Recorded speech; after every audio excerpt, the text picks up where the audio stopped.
Everyone's calling the Tangem crypto wallet the perfect beginner's cold wallet. But what if I told you it's neither perfect nor truly cold? In fact, using or generating your own seed phrase with the Tangem wallet creates a warm setup process that temporarily exposes your private keys on an internet-connected device. And that's just the beginning of the issues. Hey everyone, welcome back to Sovereign Money. Over the last 99 videos, yes, this is my 100th video, the most controversial topic that got the most number of people wildly irritated and aggressive to the point of attacking me personally was my video on the Tangem wallet. In that video, I pointed out some weaknesses of the wallet I believed users and potential users needed to know about. Boy, did people get upset. Well, to celebrate 100 videos on my channel and to thank all of you for your amazing support, I've decided to upset you again. Today, we're taking another detailed look at the Tangem wallet, the card-shaped hardware wallet that's been gaining a ton of popularity in the crypto space. And it looks like this. I have a Tangem wallet and I use a Tangem wallet.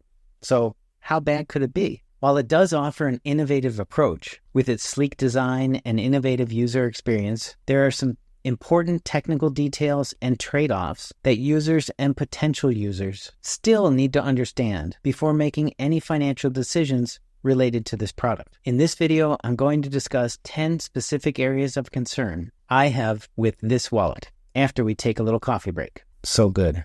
Issue number 1. And let's start with the biggest one in my book, Tangem's seed phrase implementation. Most people don't realize how Tangem does handle seed phrases. Tangem markets itself as a cold wallet, but there's an important technical detail you need to understand. When you choose to use a seed phrase with your Tangem wallet, either by generating one or importing an existing one, the private key is temporarily created in your mobile application on your phone before being transferred to the card. This means that during setup, your private key briefly exists on an internet-connected device. While the key does get moved to the secure chip afterwards and doesn't persist on your phone like a traditional hot wallet, this process differs from true cold storage, where private keys never touch an internet-connected device at any point. To be precise, this is not the same as a hot wallet, where your keys permanently reside on an internet-connected device, albeit encrypted. It's more accurately described as a warm setup process, not cold, not hot. Your keys are temporarily exposed during creation, but then stored into cold storage right afterward. However, this temporary exposure still represents a potential attack vector that doesn't exist in wallets that generate keys entirely offline. Now, Tangem's default seedless mode, where you don't have a seed phrase, does generate keys directly on the card's chip, which maintains true cold storage. However, many users prefer the familiar security of a BIP39 seed phrase backup. It's important to understand that choosing this option changes the security model during the initial setup process. And it's important to note that while Tangem does support BIP39 passphrases, in other words, the 13th or 25th word, this feature is only available when importing an existing seed phrase from another wallet. You cannot create a new wallet with a passphrase directly in the Tangem app. This means that users who want the added security of passphrase protection must first generate their wallet elsewhere, either on another hardware device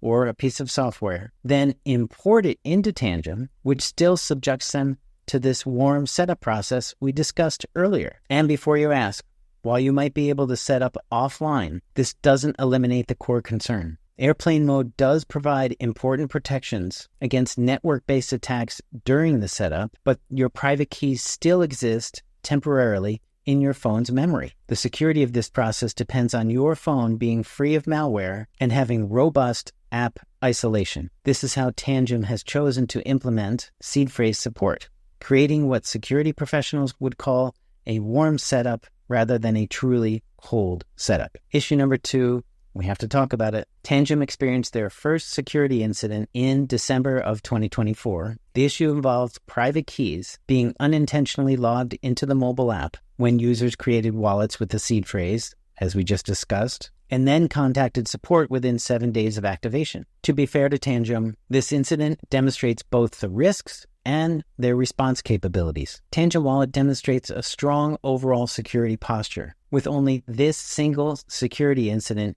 in its entire history. The December 2024 private key logging vulnerability, while serious in nature, was quickly addressed with 0 actual fund losses or confirmed exploitations. The company's track record includes successful independent security audits. However, the broader concern remains. When private keys are temporarily processed in a mobile application during setup, there's an inherent risk of unintended logging, caching, or exposure through a support process. This represents the exact kind of exposure that cold wallets were designed to prevent. The fundamental architecture of processing private keys in connected devices during setup creates potential attack vectors that don't exist with wallets generating the private keys entirely offline.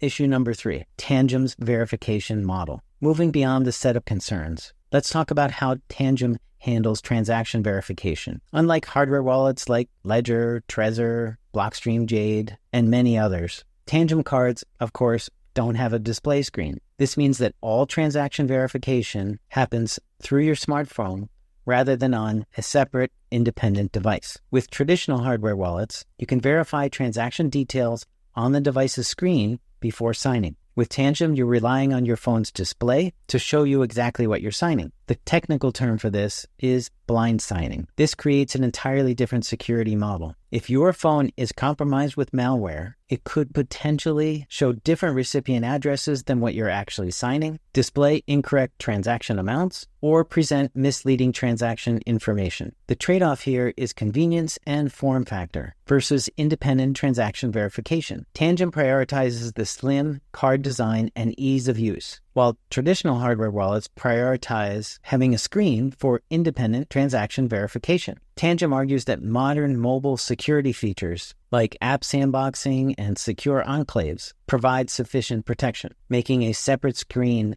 unnecessary. For casual users who primarily use trusted devices and aren't dealing with a large amount of money, this simplified approach may be acceptable. However, for users managing significant holdings or operating in high-risk environments, the lack of independent verification could become a more serious concern. The fourth issue that we're going to discuss is Tangem's address management approach. In other words, how the Tangem manages cryptocurrency addresses. Tangem Wallet uses a single static address for each cryptocurrency, rather than generating a new address for each transaction. Most modern hardware wallets implement what's called HD, or hierarchical deterministic wallet design, that automatically generates a fresh address for each transaction, or at least each one that you're receiving. This approach offers several benefits: enhanced transaction privacy, difficulty in tracking your complete transaction history, better security through address isolation, and proper change address handling. Tangem, however, has chosen a different approach.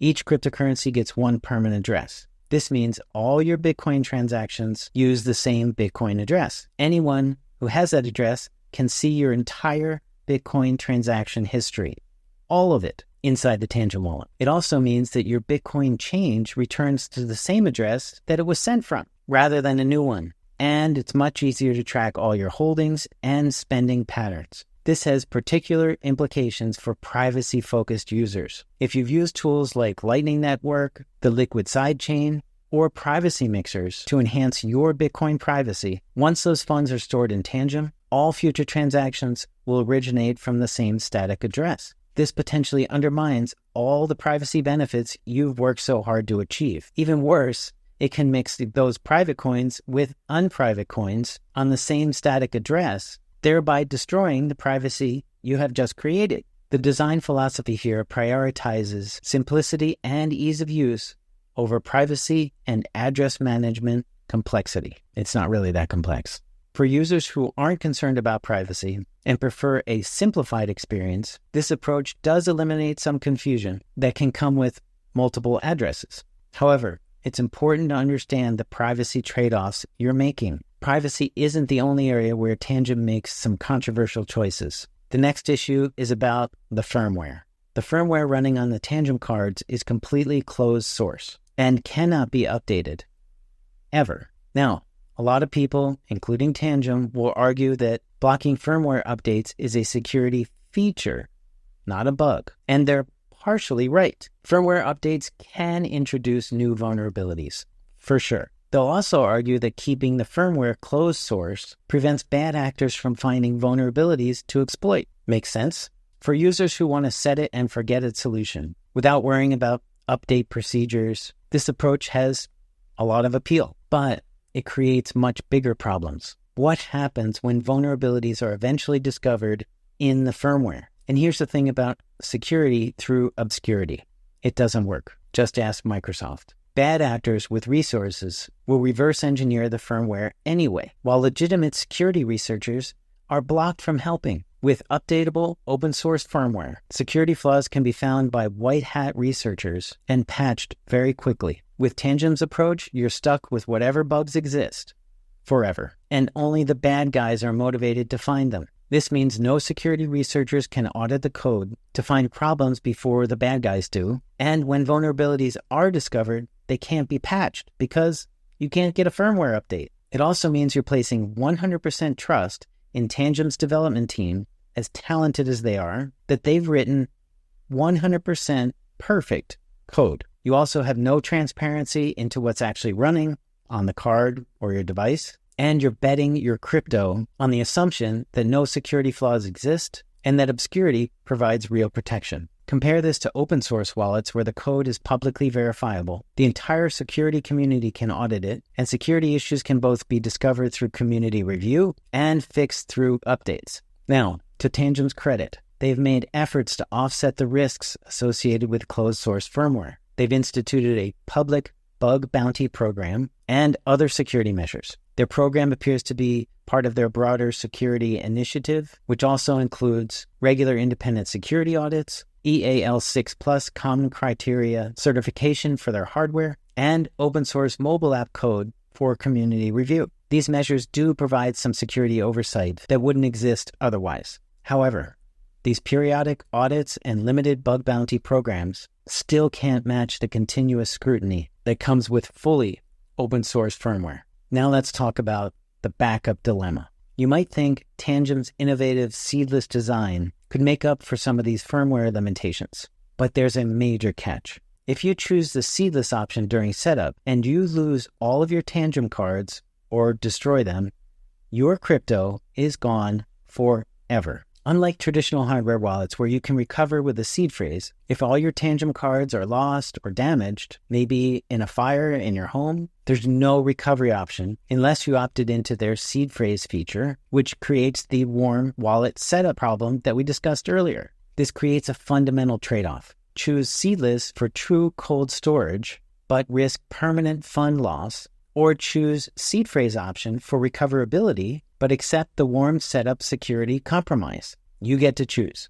Issue number 7. Beyond these design choices and missing features, Tangem also has some limitations with modern Bitcoin standards. They only recently added support for sending to Taproot addresses, but you can't receive to them. Taproot offers Bitcoin users much better privacy by making complex multi-sig transactions look identical to simple single-sig transactions on the blockchain, and lower fees through more efficient signature aggregation that helps reduce the transaction size. But Tangem users are locked out of these benefits. Their derivation path support is limited to only BIP 44, which is legacy, or BIP 84, which is native SegWit standards, meaning poor compatibility with other modern wallets that support newer derivation paths and advanced Bitcoin features. Issue number 8 is specifically related to the Bitcoin functionality of the Tangem wallet. For Bitcoin users, Tangem's limitations become even more apparent because it lacks basic Bitcoin wallet features that have been the standard for years. There's no coin control, which means you can't optimize fees or maintain privacy through strategic UTXO selection. It also doesn't support multiple accounts, so you're stuck with account 0 for the time being until that changes. While Tangem has announced future support for multiple accounts, which would allow users to separate personal and business expenses or organize various cryptocurrency holdings, this feature hasn't been implemented yet. Also, the change handling functionality is super problematic for privacy. When you spend Bitcoin, the change goes back into the very same address the Bitcoin came from, instead of generating a new address like proper HD wallets do. This significantly undermines your transaction privacy. Now, these aren't advanced features. They're fundamental Bitcoin wallet functionality that's been the standard since 2013. Here's another limitation of the Tangem wallet that serious Bitcoin users should be aware of. Tangem cannot participate in multi-sig setups. This is a significant security feature that the Tangem wallet simply doesn't support. Multi-sig wallets are considered one of the best practices for securing large amounts of cryptocurrency. They require multiple signatures from different devices or keys to authorize a transaction, meaning that even if one of the devices is compromised, your funds remain secure. Most modern hardware wallets support the BIP48 standard for multi-sig wallets.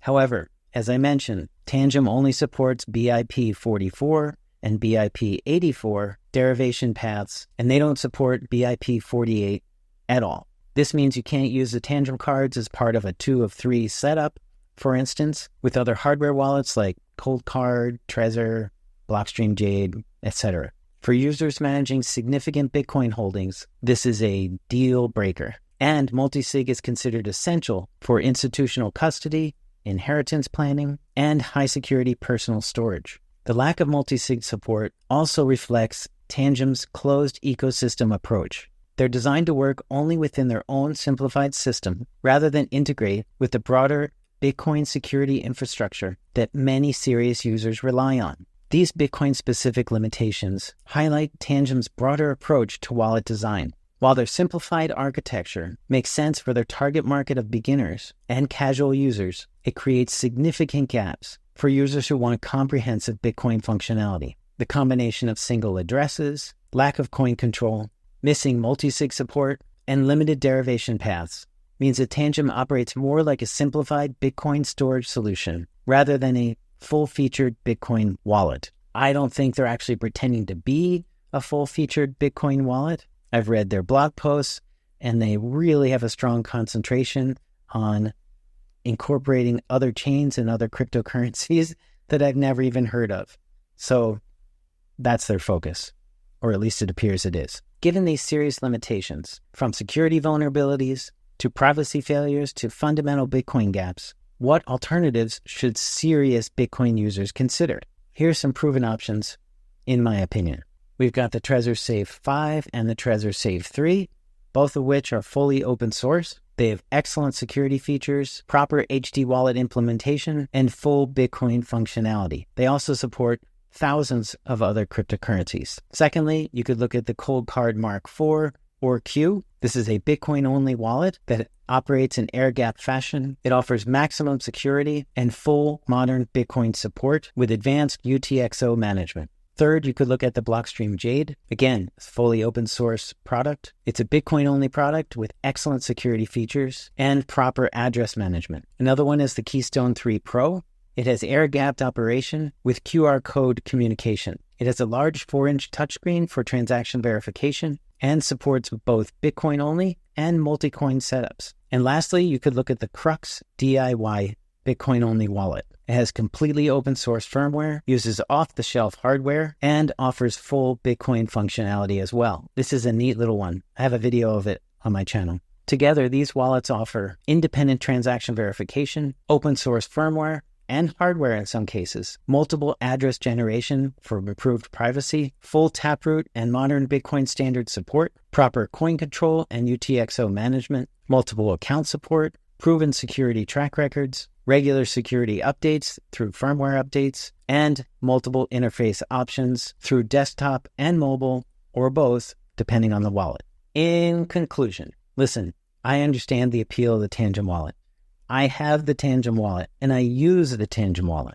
It's simple, it looks cool, and the marketing is compelling. For users who prioritize simplicity and aren't concerned about advanced Bitcoin features or transaction privacy, Tangem does offer a streamlined experience that many people enjoy. However, when it comes to securing your crypto, you need to look at the complete picture, not just the hardware. The seed phrase warm wallet issue alone could be a deal breaker for anyone serious about crypto security. Add the privacy concerned, closed source firmware, recent security incident, technical limitations, and fundamental Bitcoin failures. The Tangem starts looking less like an innovation and more like a step backward for users who want comprehensive security and privacy features. It's worth noting that Tangem has made some significant improvements over time. They've added taproot sending support and have been responsive to user feedback. But the fundamental architectural decisions around seed phrase handling, closed source firmware, and address management remain unchanged. Hardware security is only as strong as the entire system around it.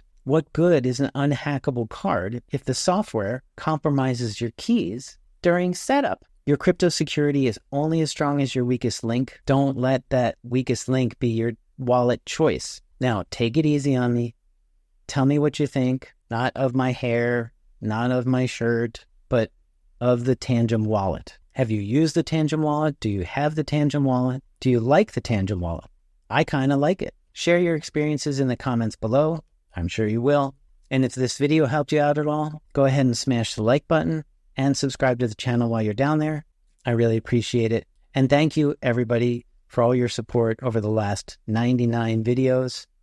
And now that you made it through the 100th, the last 100 videos, I really appreciate it. Stay safe, stay sovereign.